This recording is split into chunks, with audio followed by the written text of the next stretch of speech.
んにちは。バイオリニストの小川京子です。今回私はポーランド音楽出版社が行っているショパンの国の音楽というプロジェクトに参加するため、ポーランドの都市クラクフにやってきました。このプロジェクトはポーランドの作曲家が作った作品の中から教育的に優れたものをご紹介するというものです。さて今回はポーランドの作曲家が作曲した若い音楽を学ぶバイオリニストのために書かれた作品というのをご紹介したいと思います。作曲者はアントニ・ツォファリックというバイオリニスト。彼はクラクフで教えたりしていまして、大変教育にも熱心なバイオリニストとしてポーランドで有名です。また、アニーナ・ガルシアというピアニスト。彼女は作曲家として、そしてまた先生としても活躍して、ここクラクフで教えていました。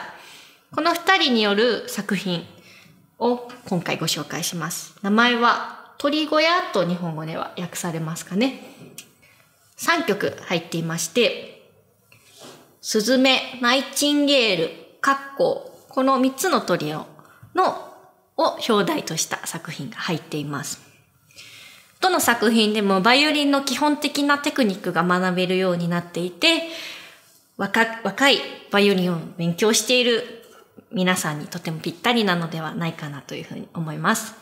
今回私はこの中のから2つ選びまして、ナイチンゲールとカッコウについて少し詳しくお話ししたいと思います。ナイチンゲールっていうのはあまり日本ではそこまで有名じゃないかなと思うんですけれども、ヨーロッパでは春を告げる鳥としてとても有名で、とても美しい声で鳴くというふうに知られています。そしてヨーロッパでは文学作品だったり音楽作品に取り上げられるとても有名な鳥です。この作品では左手のテクニックですね。トリルだったり装飾音符だったりを主に学ぶことができると思います。それではまず最初の部分を少し演奏してみます。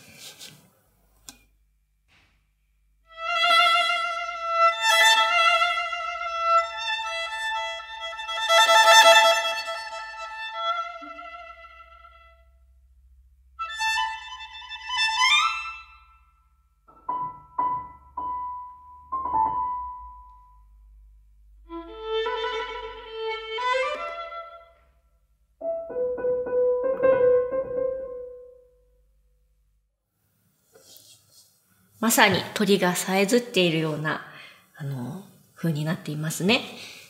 この、フレーズで鳥っぽく弾けるポイントとしては、2小節目の、この部分を工夫すると少し鳥っぽくなるのではないかなというふうに思います。クレッシェンド、ニビレンドが書いていますよね。それに従って少し緩急をつけるととてもいいと思います。また弓を増やして、より効果的にクレッシェンド、ディミネンドができるように。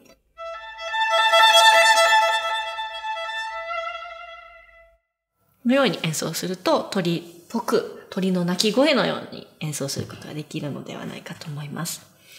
それでは次の部分はシチリアーノのテンポでというふうに表記されています。少し演奏してみたいと思います。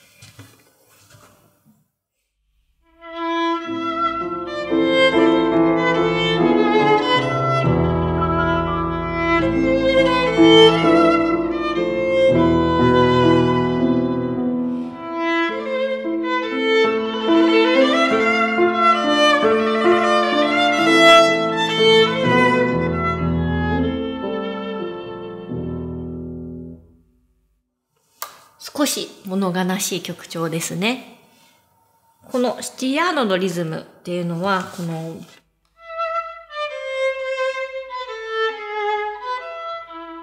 のリズムをシチリアーノリズムというふうに呼ぶんですけれども、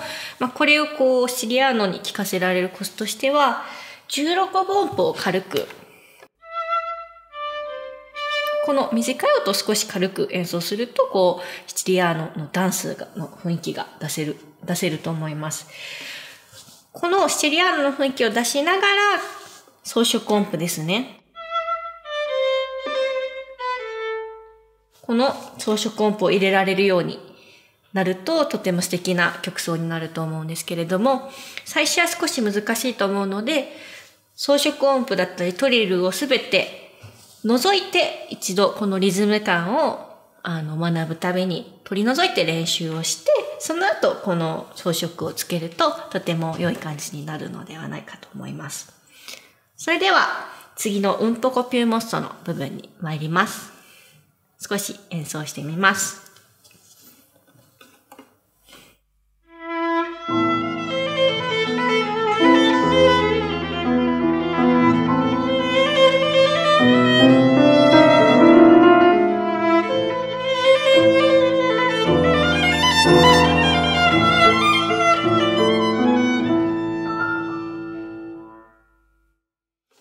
この部分は少し指が絡まりやすかったりすると思うんですけれども、そうならないためにはまず基準の音を知ります。それがすごく大切です。最初の部分でしたら、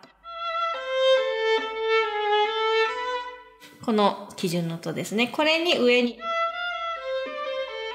ついているっていうのを分かった上で演奏すると、指が絡まりづらいのではないかなというふうに思います。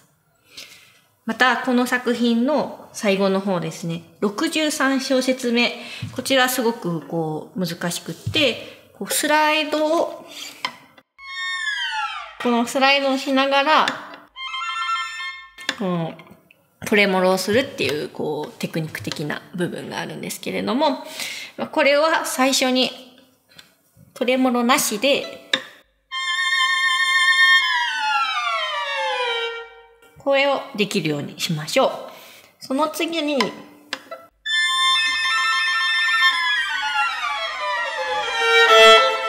のようにトレモロをつけてもできるように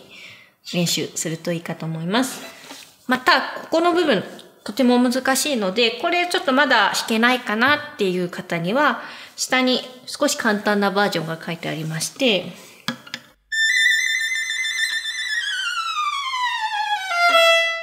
このように単音で練習する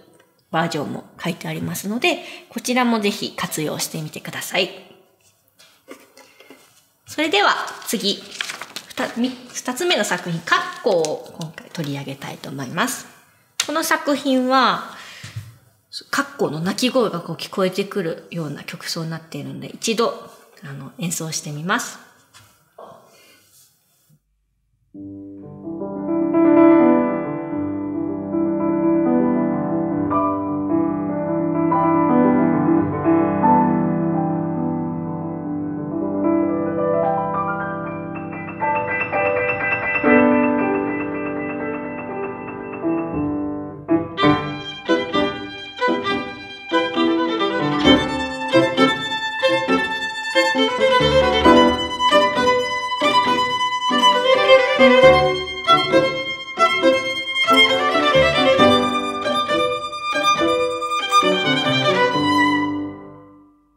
カッコが聞こえてきましたか？実はこれはカッコの部分っていうのはバイオリンがアクセントがついた部分がちょうどカッコの鳴き声になっています。これをカッコの鳴き声の部分を強調するためには少しテクニックがあって、この曲は威厳のテクニックなんですけれども、カッコを離れる方の弦に肘の高さを合わせて演奏することでカッコの音がよく出るようになります。最初の部分でしたら、D線の肘に合わせて、で、アー線に移弦するときに肘ごと動かさないというのがポイントですね。このようにします。そしてアー線に移弦するときは、肘じゃなくて指を使って、指と手首のスナップで移弦するとスムーズにいくようになると思います。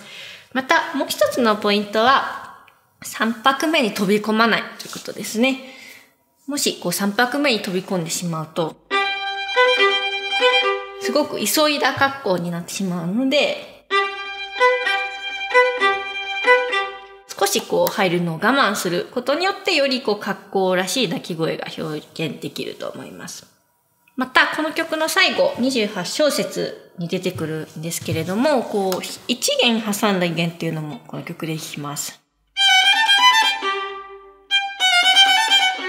この部分ですね。この部分をスムーズにするためには、異弦の直前に肘を先に次の弦に持っていくっていうのがポイントですね。このように少し早く肘を持っていくことで、スムーズに弾けるようになるのではないかなと思います。ここまで弾いてお気づきになった方も多いんじゃないかなって思うんですけれども、実はこの2曲はビバルディ作曲の四季からをインスパイアして作られたものなんですね。で、例えばこのカッコですと、ビバルディだともう単調でより激しくもっと速い曲奏なんですけれども、これよりは少し簡単に少し柔らかい表情でゆっくりと練習することができます。また最初に紹介したナイチンゲールでも